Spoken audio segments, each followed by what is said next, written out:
the Lumens VC-R30 camera. Again, it really is a great versatile camera. I wanted to show you guys the back connections really quick. We've got a USB 3.0, so you can take it directly into your computer for video conferencing.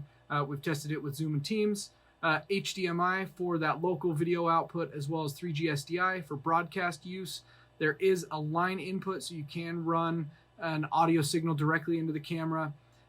Ethernet jack that is PoE as well, so you can power it over the network. You don't need a local power supply. RS-232 for third-party control, and a 12-volt DC power as well if you are powering the camera locally. Again, really great camera, wide-angle lens for any small, medium, large conference room space. It really is a great camera. I've got a web browser open, and I've gone to the address of the camera, which by default is 192.168.100.100. That brings me to the Lumens login page. Default username is admin. The default password is 9999. And it asks me to change the password. I'm just going to click through that, and we're into the interface. So you can see over on the side here, we've got live video, video and audio settings, system settings, maintenance, and about. If we go to the live video PTZ control, you've got a live view of the camera, preset controls, pan tilt, zoom controls, auto or manual focus settings, zoom speed, pan speed, tilt speed. Very easy to use, very clean interface. We've got this camera set up up on a little shelf. Our room is about 24 feet deep, 16 feet wide. So we're really taking advantage of the new 72.5 degree field of view. The camera's got a 12 times optical zoom, and I've got the Lumens box over on a rack in this room.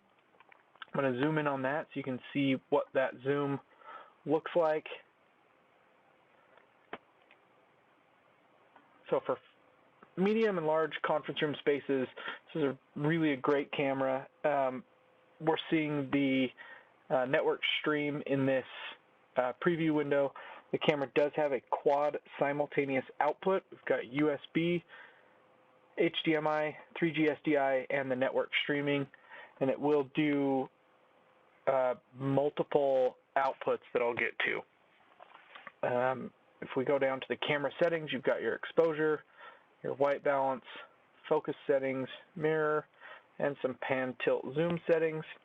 Go to video and audio. This is where those stream settings are. They are enabled out of the box, so you can go to the URL. I pulled that up in VLC, and it popped up automatically. If you're using the second stream, it is maximum resolution is 720p if you're doing a dual streaming output. Audio settings, if you're bringing line or mic level directly into the camera. And then you've got some basic picture settings. Go down to system settings. You can change the output, your camera ID, or that resolution. Network settings, DHCP is on by default, or it'll revert to that 192.168.100.100 if it doesn't see a DHCP server. Date and time, user, and control if you're using a third-party control system. Maintenance for firmware updates, factory resets, and then an about page. So they've kept it very clean, very easy to use. If we go back to that PTZ controls, I've got a little focus chart in here that I can show. This is a 1080p resolution camera. I've got a 4K resolution chart here, and it's holding up really well. Again, this is that streaming output, but I've tested the USB, the HDMI, SDI, all simultaneous. That is an overview of the web interface. All right, there you have it. There is a walkthrough of the VC-R30 camera from Lumens. Again, it's a really great versatile camera for any conference room space, and it really holds up in that broadcast environment as well with the simultaneous outputs. You truly can fit it into just about any environment. Thank you for watching, and I hope you enjoy the camera.